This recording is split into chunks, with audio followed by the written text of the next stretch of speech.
December 2023. A disturbing and shocking incident unfolded in Nashville, Tennessee. The Nashville Metro Police arrested a man named Bryson Rivers, who was charged with the aggravated kidnapping of his girlfriend, Lauren Johansson. These serious charges were brought to light by Lauren's father, Lance Johansson, who reported to the police that Rivers had held his daughter hostage and subjected her to brutal physical violence during what should have been a peaceful vacation in Tennessee. The accusations were nothing short of chilling. According to Lance Johansson, his daughter had endured severe abuse while trapped under Rivers' control. This led to a swift legal response, with the case gaining significant attention. During the trial of Bryson Rivers, Lance Johansson, visibly shaken, addressed the court with a terrifying warning. He told the judge that if the accused was ever released from jail, he would take matters into his own hands and kill his daughter. This ominous statement, unfortunately, became a tragic reality. Despite the gravity of the charges and the court's proceedings, Bryson Rivers was granted bail after spending only 7 months behind bars. The question on everyone's mind was, how could a man who had been accused of such a horrific crime be allowed to walk free? How could he have been released on bond? And more importantly, why was he not being monitored by authorities? The most heartbreaking aspect of this case is that just months after his release, Rivers managed to get close enough to Lauren Johansson to ultimately carry out his father's chilling prediction. What followed was a devastating turn of events that raised more questions than answers. How did Rivers manage to track down Lauren? Why wasn't he being closely monitored, despite the risk of harm he posed? How did the system fail to protect Lauren, despite the clear warnings given during his trial? Watch this video until the very end to uncover the full story, explore the shocking details of this tragic case, and find the answers to the questions that still haunt those involved. Lauren Johansson's story begins on October 30, 2021. In Ocean Springs, Mississippi, born as the eldest of 4 children to Lance and Tamila Johansson, she seemed to have a bright future ahead of her. However, the tragic events that followed would forever alter the lives of her family and everyone who knew her. What happened next would send shockwaves through their community and beyond, leaving us all questioning how such a horrifying outcome could have been prevented. Johansson boasts of Lauren's parents worked in the medical field, which made Lauren pursue a nursing career. After high school, Lauren wasn't only a bright student, but also actively participated in social work, like volunteering at animal shelters during high school. Lauren Johansson started dating a star football player of her school, Bryson Rivers. The relationship continued even after the school ended, and continued for nearly 5 years. However, Lauren and Bryson weren't a normal couple, as their relationship was marked by trouble and toxicity from the very start. This was mainly because of behavioral issues with Bryson Rivers. People close to the 2 high school sweethearts noticed that Bryson often found it hard to regulate his emotions. He regularly got angry outbursts, which led to frequent arguments with his girlfriend.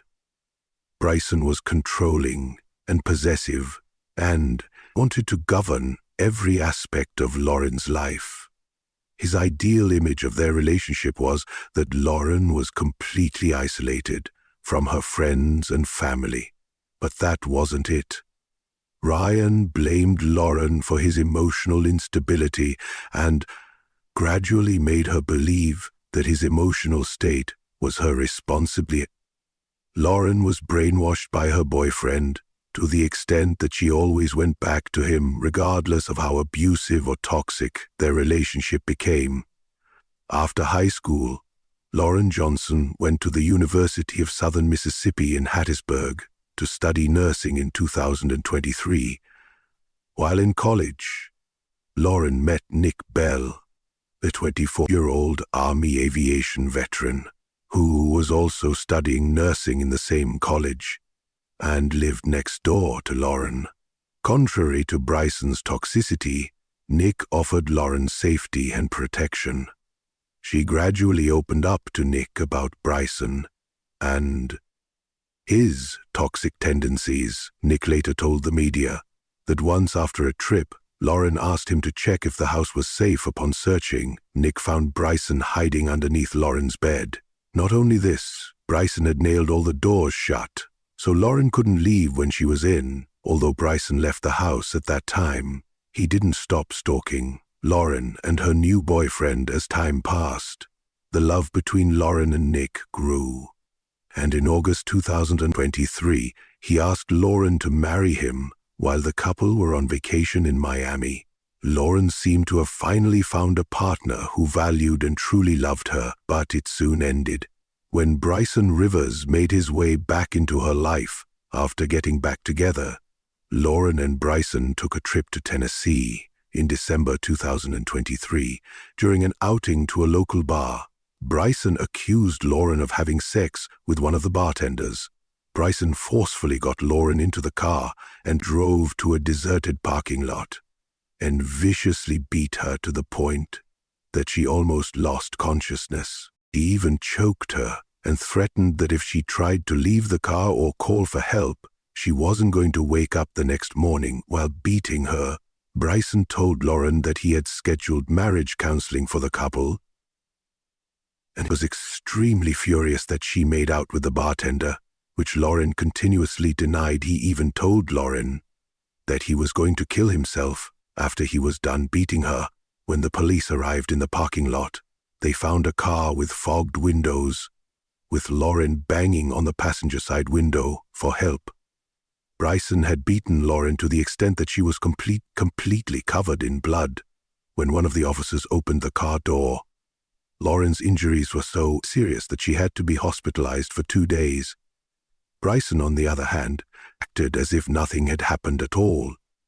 When he was being arrested, he calmly asked the police officers the reason for his arrest, despite knowing very well that he had just physically assaulted his girlfriend with rocks and a pistol. Bryson Rivers was arrested and taken to a Nashville jail. As for Lauren Johansson, she visited a domestic violence center. Lauren told the authorities that, although she carried a gun with her and it was in her bag on the back seat of the car, Bryson Rivers forcefully prevented her from reaching the gun.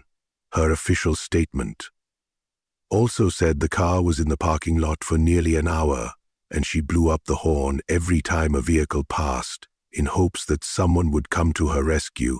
And she also told the authorities that Bryson held his forearm against her throat until she got dizzy. A few days after the incident, Lauren accepted a phone call from Bryson and later told the police that she did not want to press charges against her boyfriend. Bryson had once again gotten into Laura's head and persuaded her to tell the court that she had got injured because she was drunk and hit her head against the car windows. He also told her that he wanted to get back together and hinted at joining the military after getting out of jail. This was to convince Lauren that there was still hope in their relationship and that military service would straighten him and help him with his anger issues. However, Lauren told Bryson that she had already given her statement to the authorities, and given the circumstances, it was likely that the police would take what she initially said as her official statement. When Lauren expressed her desire not to press charges against her abusive boyfriend, the police told her that they had enough evidence to pursue a case against Bryson on their own. Bryson Rivers was charged with aggravated kidnapping, aggravated stalking, and witness coercion. But this wasn't enough to compel Lauren to stay away from her toxic boyfriend. Later in an interview, Lance Johansson told the media that he never got positive signs from his daughter's relationship with Bryson Rivers, but didn't interfere and respected Lauren's decision. He also shared that after finding out about the true extent inflicted by Bryson on his daughter, he repeatedly warned Lauren about staying away from her toxic boyfriend. But whenever she did so, Bryson found a way to manipulate her and get back into her life. On Monday, the 18th of December 2023, a preliminary hearing set Bryson's bond at $251,000. Lance Johansson was present at the hearing and told the judge that if Rivers was ever released, it was likely that he would kill his daughter. He told the court that this wasn't the first time Bryson had physically assaulted his daughter, and while the family would get Lauren away from Bryson for a while, he always found a way to get back to her, and again abused her physically. 24. Bryson Rivers filed a motion in Nashville court requesting that his bond be reduced, while the Nashville District Attorney's Office strongly opposed the bond reduction request. Judge Cheryl Blackburn approved Bryson's request and reduced his bond from $251,000 to $150,000 on the 3rd of April 2024.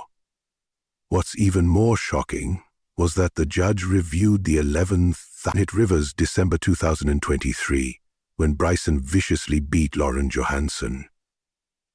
The police also told the court that Lauren had changed her statement after talking to Bryson over the phone, but despite compelling evidence against the accused, the judge reduced the bond in her new statement. Laura had told the authorities that Bryson Rivers did not assault her, and the blood on her body was because she hid herself against the car windows. She even said that it was in fact her who tried to injure Bryson, while Bryson Rivers' bond was reduced. The court's decision came with certain conditions too. For example, he wasn't allowed to leave Davidson County, Tennessee. He also had to be fitted with a GPS monitor after posting the order. Also noted, Bryson should be released before 4 p.m., so there was enough time for him to get the GPS tracker company's office and get fitted for his GPS tracker on May 15, 2024. A motion was filed by Bryson Rivers and his mother to change the conditions of his release so he could go live with his family in Mississippi while a trial date was set. The judge denied this request, and a company named Elite Bomb Bonding was approved by the court to post Bryson's bond on the 4th of June, 2024. However, the company's owner decided against following the case because he wasn't sure how Bryson was going to live without his family. On the same day, Bryson's assigned parole officer sent a copy of the court order to Tracking Solutions, the GPS tracker company, about Bryson's bond conditions.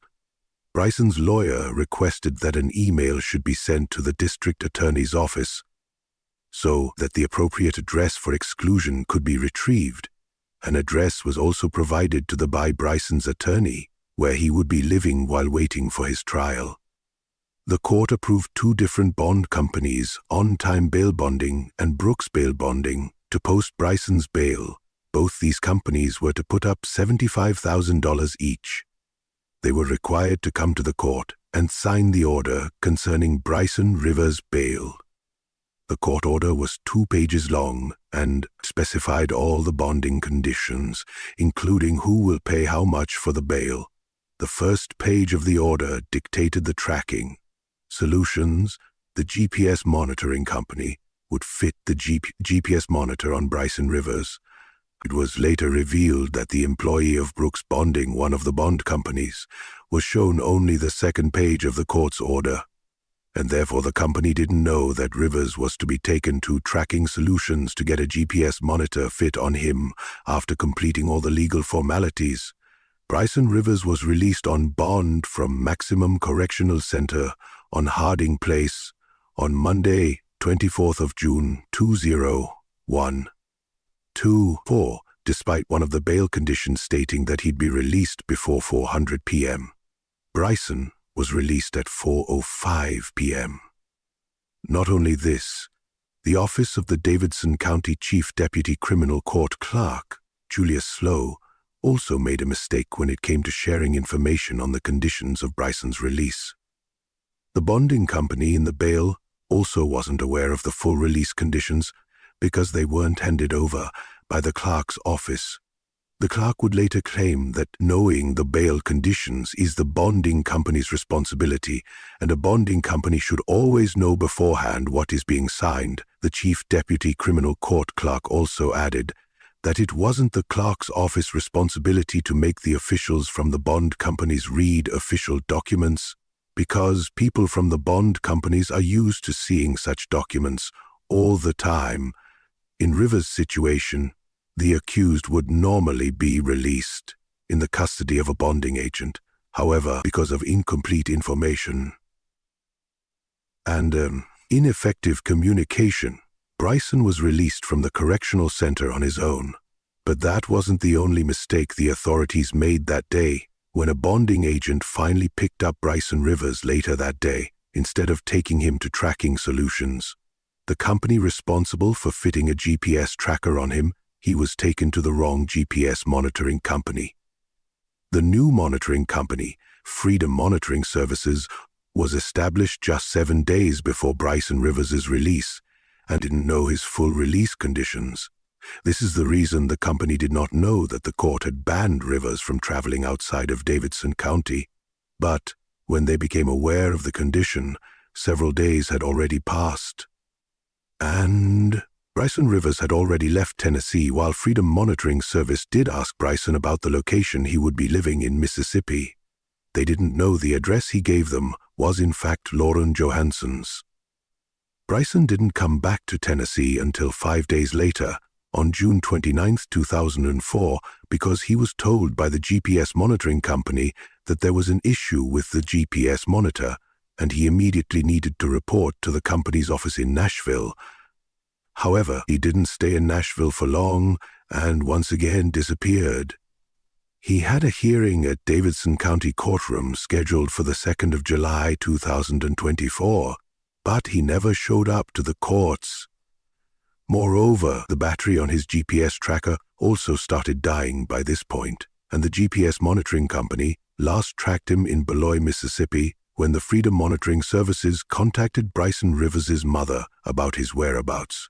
She told him that she hadn't seen her son recently and didn't know where he was. The authorities, including the GPS tracking company and the bond agents, tried to contact Bryson Rivers. However, they couldn't reach him in the light of the evidence that Bryson Rivers had been in Mississippi, despite being ordered to not leave Davidson County. The court issued an arrest warrant for him.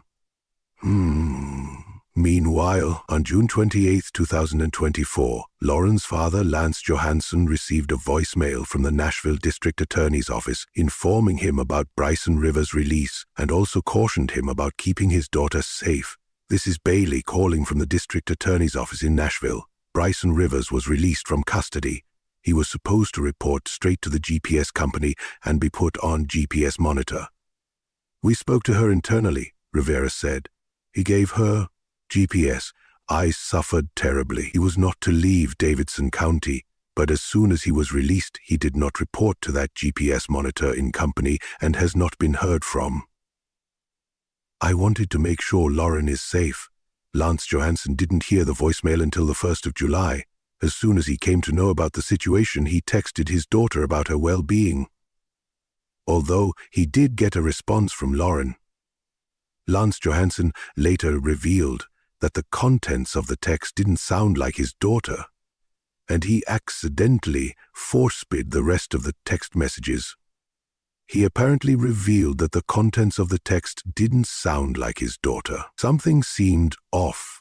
The whole situation came across as a surprise to Lance because firstly, he was given every assurance that Bryce Rivers would not be released from jail and that Lauren was safe. Second, when Bryson was released, Lance didn't know about it for as long as a week to keep their daughter and other children safe. Lance and Tamila had everyone installed the Life 360 app on their cell phones. This app kept all the family members updated about each other's locations and status. On the 2nd of July, 4 a.m., Lance Johansson received a notification on his sister in Happins. Lauren was trying to escape. Belle left bike. The front door of the house was open. Not only this, someone had ripped off the security camera of the house, too. Upon knowing that his daughter was missing, Lance Johansson immediately contacted Hattiesburg police and informed them about the situation. When he went to the police station to get an update on the situation, he was shocked to find out the police hadn't done anything to track Lauren. The authorities kept delaying any action on the matter until 3 p.m. On Wednesday, the 3rd of July, when Lance insisted that they should try to locate Lauren's car, the police used OnStar, a vehicle safety feature to track Lauren's car. The tracking pinged in the Gulfport area of Harrison County, roughly 90 minutes away from where Lauren was living in Hattiesburg. The authorities contacted Lance Johansson and informed him about where his daughter's car had been located. Without wasting any time, Lance drove to the location right away on July 3, 2024. The police found Lauren Johansson's car in Wolf River Cemetery, with Lauren lying dead on the back seat of the car. What was even more shocking to both the law enforcement officials and Lance Johansson was that Lauren's body was wrapped up in sheets and trash bags. It was clear that she had been beaten to death because her face was smashed in. Her eyes were swollen to the extent that she couldn't see anything at the time of her death, and her head had multiple holes in it. The whole body was horrifically mutilated. Lauren had been beaten so viciously that her face and skull became fractured from the rest of her body when the law enforcement agencies arrived at the scene. A male figure left Lauren's car and ran into the woods nearby with more than 50 officers, drones, dogs, a helicopter, and other search methods. The police began searching for the man after more than 6 hours of manhunt. The law enforcement agencies were finally able to get hold of Bryson Rivers and arrest him through text messages. The police were able to convince Bryson that he was talking to a friend who was there to get him to a safe location as soon as Rivers reached the agreed-upon location to be rescued. By a supposed friend, he was arrested. By police, it was later revealed that both the GPS tracking company and the bond company didn't realize the gravity of the situation until July 1st, 2024, when they repeatedly called Bryson Rivers and tried to tell him that he was in violation of his bond terms and he immediately needed to get back to Nashville or his bond would be revoked. Bryson Rivers finally returned his track and company's call around midnight, but he told them that he wasn't going to show up for the hearing, and that is exactly what happened.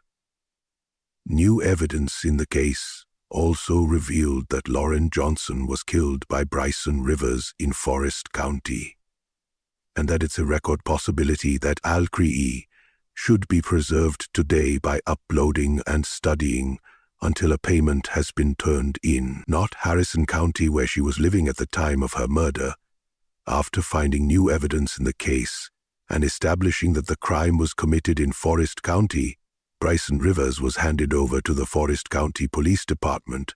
After being relocated from Harrison County, Bryson Rivers made his first court appearance in Forest County Court on the 26th of July, 2024. In addition to the charges he was facing in relation to his physical assault of Lauren Johansson in December 2023, new charges were added to his case. These included first-degree murder and denial of his bond. He was also charged with tampering with evidence in grand larceny. The prosecutors told the court that they believed that Lauren Johansson was killed by Bryson Rivers near her residence in Forest County, and then her body was moved across the county lines to Harrison County. The preliminary trial date of Bryson Rivers was set for 1:30 p.m. on the 33rd of July at the Gulfport Justice Court in Harrison County, and his bond was set at $1 million on August 23rd of 2024. Bryson Rivers appeared in the court of Judge Gay Pulk Payton, and his lawyer requested for a bond. However, the request was denied.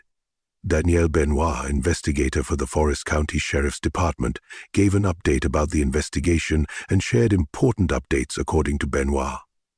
His department found video footage from the week when Bryson Rivers was released on bond. The footage showed that now things get even weirder and more chilling. As it turns out, Bryson Rivers and Lauren Johansson weren't exactly strangers to one another. In fact, they had voluntarily checked into a hotel together, but that was only the beginning of the madness. Phone records submitted to the court revealed a bizarre and unsettling pattern. On July 2nd, Bryson Rivers attempted to contact Lauren 126 times. That's not a typo. 126 times. But here's the kicker. Lauren, wisely, never responded to any of his calls or messages. Between July 1st and 2nd, Bryson kept up his relentless pursuit, even taking a trip to his mother's house in McHenry. Why? I have no idea, but the Forest Police Department confirmed it. Then, on July 2nd at 2:15 a.m., things took a darker turn. Bryson, desperate to find Lauren, messaged a friend asking for a ride to Hattiesburg. But here's where it gets even crazier. Security cameras in the neighborhood where Lauren lived captured Bryson lurking around early that morning. Lauren, who had been through hell, had set up 11 security cameras around her home as a precaution. Smart move, right? But when police arrived to investigate her disappearance, they discovered that 5 of those cameras were stolen. And you guessed it, Bryson was caught on video around 3:58 a.m., heading straight toward Lauren's house. Now, let's talk about the timeline. At this point, there were 3 people inside Lauren's house. Lauren herself, her sister, and a friend named J.C. Wilson. Lauren's dad told the media that it was likely Lauren had called J.C. over for protection, especially since she knew Bryson was out of jail and she had been warned. You would think that with all these cameras there'd be solid evidence, right?